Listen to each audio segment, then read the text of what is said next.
মেয়ে হয়ে জন্মানোর এই এক যন্ত্রণা, যেটা বলার জন্য বুক ফেটে যায়, মুখ ফুটিয়ে সেই কথাটা বলতে পারা যায় না। তাই পৃথিবীর নিয়ম উল্টিয়ে দিয়ে স্রোতের বিপরীতে চলার মতো মহৎ কিছু আমি করতে চাই না। তবে কেউ একজন করুক, আমি সেই অপেক্ষায় থাকতে চাই। নিশি। কেমন আছেন সবাই? আশা করি ভালো আছেন। কে কেমন আছেন কমেন্ট বক্সে জানাবেন। অনেকদিন পর ভিডিও করছি। দেখতে দেখতে বই মেলা চলে এলো। ফেব্রুয়ারি মাস, আমরা যারা টুকটাক বই পড়তে পছন্দ করি তাদের বেশ পছন্দের একটা সময়। আমরা এই সময়টার জন্য অপেক্ষা করি, বই কিনবো, অনেকগুলি বই সংগ্রহ করব এমন ইচ্ছে থাকে। তো এই মাসে পরিকল্পনা রয়েছে বেশ কিছু নতুন লেখার সাথে আপনাদের পরিচয় করিয়ে দেবার, এবং যারা নতুন লিখছেন, কারো হয়তো প্রথম বই, কারো দ্বিতীয় অথবা তৃতীয়, তাদের বইয়ের সাথেও আপনাদেরকে পরিচয় করিয়ে দেব। তাদের গল্পটা আমার কাছে কেমন লাগলো, তারা আসলে কী নিয়ে লিখেছেন এবং তারা কী কী করলে ভালো করতে পারতেন, এই বিষয়গুলো নিয়ে আপনাদের সাথে আলোচনা করব। তো একটু আগে যে চিঠিটা পড়লাম সেটা ছিল নিশির চিঠি। সেটা হচ্ছে সৈকত ইসলামের তৃষ্ণা নামক বইটিতে হচ্ছে আমি পেয়েছি। এই বইটা আমি গত রাতে পড়া শেষ করেছি। তো কেমন লাগলো বইটা আমার কাছে এবং কি নিয়ে আসলে লেখক এটা লিখেছেন, উপন্যাসটার বিষয়বস্তু কি, আর সেটা নিয়ে আপনাদের সাথে আলোচনা করব। তো আমরা আসলে বই আসলে প্রথমে কিনি সেটা আসলে কি দেখে? যখন বইয়ের প্রচ্ছদটা আমাদের মন টানে সেই বইটার কাছে আমরা যাই, তারপরে আমরা উল্টে পাল্টে দেখি, ফ্ল্যাপে কী লেখা আছে সেটা দেখি। যদি গল্পের বিষয়বস্তুটা আমাদের মন টানে তাহলে সেটা আমরা কিনে থাকি। তো তৃষ্ণার যে প্রচ্ছদটা সেটা আপনাকে অবশ্যই টানবে, আমাকে টেনেছে। তো আপনারা প্রচ্ছদেই দেখতে পারবেন যে তিনজনের ছবি দেওয়া আছে। এটা দেখে মনে হতে পারে এটা একটা ত্রিকোণ প্রেমের গল্প, কিন্তু এটা আসলে শুধুমাত্র একটা ত্রিকোণ প্রেমের গল্প নয়। আমার কাছে মনে হয়েছিল যে একটা ত্রিকোণ প্রেমের গল্প হবে হয়তোবা, কিন্তু এখানে আসলে বেশ কিছু প্রেমিক যুগলের কথা বলা আছে। কেউ হয়তো বয়স্ক, কেউ হয়তো বিয়ের পরে কিছু বছর পার করেছেন, কেউ হয়তো যুবক যুবতী, আবার এরকম ত্রিকোণ প্রেমের গল্পও রয়েছে। তো আমি বই হাতে নিয়ে উৎসর্গে চলে যাই। উৎসর্গে আসলে লেখক কি লিখলেন সেটা পড়তে আমার সবসময় ভীষণ ভালো লাগে। এরপর আমি ভূমিকাটা বেশ মনোযোগ দিয়ে পড়ি। ভূমিকা থেকে আমি 2-1 লাইন পড়ছি। যেই মানব জীবন পূর্ণতা, অপূর্ণতা, সরলতা, জটিলতা, রহস্য, ভয়াবহতা এবং হাসি কান্নায় পরিপূর্ণ, সেই মানব জীবনের গল্পই আছে তৃষ্ণায়। বইটা পড়ার পরে কিন্তু আমার মনে হয়েছে তিনি যথার্থই বলেছেন। তিনি শুধুমাত্র জীবনের একটা দিককে এখানে তুলে আনেননি, যে ত্রিকোণ প্রেমের তিনজনের স্ট্রাগল শুধু তিনজনের জীবনের স্ট্রাগল সেটা নয়। তিনি মানব জীবনের বিভিন্ন আসলে সমান্তরালে বয়ে যাওয়া রহস্যকে তিনি উন্মোচন করার চেষ্টা করেছেন। অবশ্যই প্রেমের রহস্য, এটা একটা প্রেমের উপন্যাস। অনেকগুলি প্রেমিক যুগলের প্রেমের রহস্যটাকে, জীবনের রহস্যটাকে তিনি ফুটিয়ে তোলার চেষ্টা করেছেন। মানব জীবনের যে প্রেমে পূর্ণতা এবং অপূর্ণতা রয়েছে, হাসি কান্না রয়েছে। লেখক আসলে এই যে মানব জীবনের রহস্য, তারপর হাসি কান্না, পরিপূর্ণতা, অপরিপূর্ণতা, এটা আসলে তার বর্ণনায় কতটা ফুটিয়ে তুলতে পেরেছেন। লেখক কিন্তু এখানে বেশ ন্যাচারালভাবে লিখেছেন, বেশ ন্যাচারালি লিখেছেন। তাকে আমি ন্যাচারাল রাইটার বলবো। নতুন লেখকদের বইতে যেটা আসলে পাওয়া যায় না, যখন তারা একটা ঘটনা থেকে আরেকটা ঘটনা প্রবাহ হয়ে যাচ্ছেন, একটা স্থান থেকে আরেকটা স্থানের ঘটনাকে তারা তুলে ধরছেন, সেখানে বেশ একটা স্ট্রাগল দেখা যায়। কিন্তু সৈকত ইসলামের লেখায় এরকম স্ট্রাগলটা আসলে পাওয়া যায়নি। তিনি খুব স্মুথলি আসলে এক দৃশ্য থেকে আরেক দৃশ্যে চলে গেছেন। যখন আমরা আমাদের বাসার বারান্দায় গিয়ে দাঁড়াই, কোনো একটা 5 থেকে 6 তলা বাড়ির বারান্দা থেকে আমরা যখন আশেপাশের বিল্ডিংগুলি দেখি, তখন আমরা জানালা দিয়ে দেখতে পাই কেউ হয়তো রান্না করছেন, কেউ হয়তো কাপড় শুকোতে দিচ্ছেন, আবার কেউ হয়তো বাচ্চাদের পড়াচ্ছেন।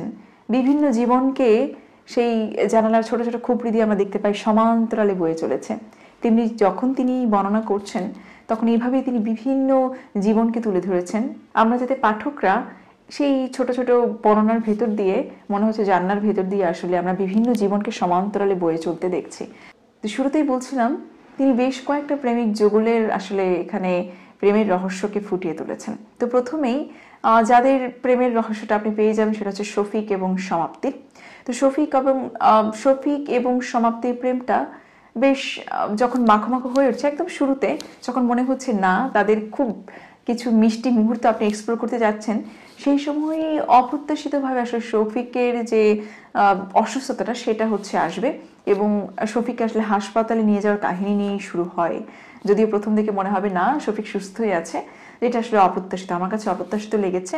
এটা সচরাচর গল্প উপন্যাসে একটু কম দেখা যায়। সমাপ্তি এই অসুস্থ মানুষটাকে বিয়ে করে নেবে, যদিও তার বাঁচার সম্ভাবনা খুবই ক্ষীণ। এটা কিন্তু আমার কাছে ম্যাজিক্যাল লেগেছে। কখন আসলে একটা ঘটনা আমাদের কাছে ম্যাজিক্যাল লাগে?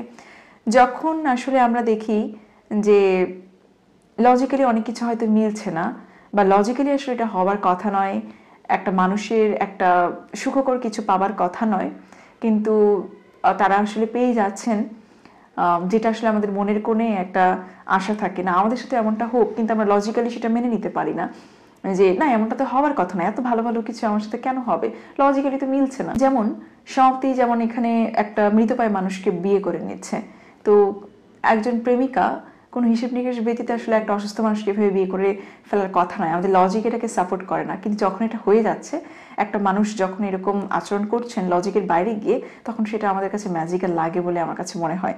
তো প্রথমের ঘটনাটা আপনার কাছে ম্যাজিক্যাল লাগবে, এরকম ম্যাজিক আমরা প্রায়ই দেখি, হুমায়ুন আহমেদের বইতে এরকম ম্যাজিক দেখি, যে ম্যাজিকটা আমরা উপভোগ করি। এরকম ম্যাজিক্যাল কিছুর সম্মুখীন হলে আমরা কিন্তু ইমোশন একদম ভেসে যাই, কখনো কাঁদি, কখনো প্রচুর খুশি হয়ে যায় অ্যাকচুয়ালি, যেটাকে বলে অসহ্য যন্ত্রণা, সুখের মতো যন্ত্রণা। এই উপন্যাসের মুখ্য বিষয় হচ্ছে দীপু এবং নিশির প্রেম কাহিনীটা। এটা খুবই চমৎকার লাগবে আপনার কাছে। দীপুকে সৈকত ইসলাম অনেকটা হিমুর মতো করে বর্ণনা করেছেন, অনেকাংশেই তিনি সফল। দীপু হচ্ছে অনেকটাই অপ্রত্যাশিত আচরণ করে, সে একটা গ্রামে থাকে, পড়াশোনা শেষ করেছে, চাকরির জন্য চেষ্টা করছে, তাকে সংসারে ফুড ফরমাইজ খাটানো হয়, তার বাবার সাথে তার বেশ রহস্যপূর্ণ একটা সম্পর্ক, তার বাবা তাকে বেশিরভাগ সময় বকাঝকা করছে, কিন্তু সেই যখন অনেকদিন লাপাত্তা থেকে ফিরে আসে, তখন তার বাবা তাকে দেখে হাওয়া করে কাঁদে। এই জিনিসটা আপনাকে টাচ করবে। এবং এই যে দীপুর যে রহস্যময়তা, এটা আসলে দীপু এবং নিশির যে প্রেম কাহিনী, সেটাকে অনবদ্য করে তুলেছে। আসলে একের পর এক স্ট্রাগলকে অতিক্রম করে তাদের বিয়েটা যখন শেষ পর্যন্ত হয়, আপনি তখন বাঁধ ভাঙা উচ্ছ্বাসে হারিয়ে যাবেন। এটাও কিন্তু ম্যাজিক্যাল, হ্যাঁ, এটাও সচরাচর হয় না। তো এটাও বেশ ভালো লেগেছে। দীপু আর নিশির লাভ স্টোরিটি আমার এখানে বেশি ভালো লেগেছে। এখানে একটা বয়স্ক দম্পতির কথা বলা হয়েছে, নিশির মা বাবা নজরুল সাহিব এবং জেসমিন বেগম। তারা খুবই আসলে ঝগড়াঝাটি করেন, কিন্তু যখন তাদের একজন আরেকজনের প্রয়োজন হয়, তখন আসলে তারা আবার একজন আরেকজনের প্রেমে বুঁদ হয়ে যান। এটা ভালো লেগেছে, এটাও ম্যাজিক্যাল লাগবে আপনার কাছে। এবং এই যে নজরুল সাহেব নিশির বাবা, তার চরিত্রের একটা মজার দিক রয়েছে। তিনি প্রায়ই নিশিকে ফোন দিয়ে বলেন, নিশি যখন দীপুদের বাড়িতে বেড়াতে গিয়েছিল, প্রায়ই বলতেন, তোর মাকে কিন্তু আমি ছেড়ে যাচ্ছি, কিন্তু মাকে কিন্তু আর ছেড়ে যান না। তো এখানেও আপনি প্রেমের আরেকটা রহস্য আসলে উন্মোচন করতে পারবেন, আপনার ভালো লাগবে।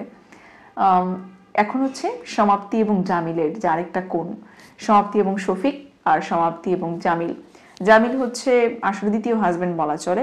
শফিককে ওই দিন কাউকে না জানিয়ে বিয়ে করে ফেলা, একদম প্রথম দিকেই শফিকের অসুস্থতার কথা জেনে, এবং তাকে কখনো না ছেড়ে যাওয়ার প্রতিজ্ঞা করে সে। কিন্তু তার ফ্যামিলির আসলে প্রেশারে তার হচ্ছে জামিল সাহেবকে বিয়ে করতে হয়। এবং আপনি আসলে সমাপ্তিকে দোষ দিতে পারবেন না, বা জামিল সাহেবের প্রতি আপনার রাগ লাগবে না, বা জামিল সাহেবকেও আপনি ভালোবাসবেন, কারণ জামিল সাহেব অসম্ভব ভালো মানুষ। তিনি শফিকের চিকিৎসার পুরো দায়িত্ব নিয়ে নেন। তো এখানে শেষটা হয়েছে শফিক, জামিল সাহেব এবং হচ্ছে সমাপ্তির যে প্রেমের স্ট্রাগল, সেটাতেই শুরু যেমন হয়েছে সেটাতে শেষ হয়েছে, আর মাঝখানে দীপ আর নিশির প্রেমটাকে বর্ণনা করা হয়েছে। তো শেষে কি হয় সেটা আমার জন্য একটা চমক ছিল, এমনটা আমি আশা করিনি। আমি ভেবেছিলাম হয়তো কারোর সাথে একটা খারাপ কিছু ঘটবে, আমি কষ্ট পাবো, কারণ এখানে জামিল সাহেব এবং শফিক সাহেব দুজনকেই আপনি আপন করে নিয়েছিলেন যেহেতু। এরপর ঋতু আর মামুন। হ্যাঁ, ঋতু আর মামুন হচ্ছে দীপুর ভাবি হচ্ছে ঋতু, এবং তার ভাই হচ্ছে মামুন। ওরা হচ্ছে গ্রামের একটা সাধাসিধে একটা যুগল, এবং মামুন হচ্ছে শিক্ষক। ঋতু এবং মামুনের হচ্ছে সন্তান হয় না, তারা নিঃসন্তান দম্পতি, কিন্তু তাদের মাঝে প্রেমের কোনো কমতি নেই। ঋতু খুব ঘরোয়া একজন বধূ, সে তার শ্বশুরের সেবা যত্ন করে, তার দেবরের প্রতি তার প্রচুর মমতা রয়েছে। দীপুকে সে সন্তানের মতো ভালোবাসে, যেহেতু সে নিঃসন্তান। দীপুর যখন চাকরি হয়, সে তখন অকারণেই কাঁদে। এই জিনিসটা আপনাকে আসলে ভাবাবে। আর শামসুল হুদা আরেকজন হচ্ছে বেশ আর কি আকর্ষণীয় চরিত্র। তিনি হচ্ছে এখন কাজকর্ম করেন না, ঋতুর শ্বশুর, দীপুর বাবা, তার সাথে তার পরিবারের সকলের বেশ মজার একটা সম্পর্ক রয়েছে। বিশেষ করে ঋতু, তার পুত্রবধূর সাথে তার আসলে খুব একটা স্নেহপূর্ণ সম্পর্ক রয়েছে। এখানে আমার মনে হয়েছে প্রত্যেকটা চরিত্রই জীবন সম্পর্কে আপনাকে কিছু শেখানোর চেষ্টা করছেন। মানে রাইটারের যে ভয়েসটা, রাইটারের যে মেসেজটা, সেটা প্রায় প্রত্যেকটা চরিত্রের ভেতরে ঢুকে গেছে। লেখক হচ্ছে প্রবল হয়ে গেছেন। যদি এমনটা না হতো, যখন আসলে কোনো চরিত্রের মধ্যে না কোনো ঘটনা ঘটছে না, তিনি যখন কোনো দৃশ্যের বর্ণনা করছেন বা এই যে চরিত্রদের হচ্ছে মনের ভেতরকার জগৎটা যখন তিনি এক্সপ্লোর করছেন, তখন যদি এই দর্শনটাকে তিনি পাঠকের কাছে পৌঁছে দেওয়ার চেষ্টা করতেন, তাহলে এটা আমার কাছে আরও উপভোগ্য হয়ে উঠত। লেখক পরিচিত আসলে কয়েকটা লাইন রয়েছে, সেটা দিয়ে শেষ করব। লেখকের মতে, তিনি জীবনে চলার পথে যা দেখেন তাই লেখেন। তিনি লেখেন জীবন, যে জীবন গল্পের চেয়েও বেশি কিছু। আমাদের জীবনকে যে অপরিচিতভাবে, অপরিচিত মোড়কে, হ্যাঁ, জীবনের থেকে আরো রহস্যময়ভাবে উপস্থাপন করা যায়, এবং লেখক যেভাবে আসলে আমাদের পরিচিত জীবনকে অপরিচিত মোড়কে এখানে তুলে ধরেছেন, সেটা যদি আপনি উপভোগ করতে চান, আপনি বইটা পড়তে পারেন। আশা করি ভালো লাগবে। ভালো থাকবেন সবাই।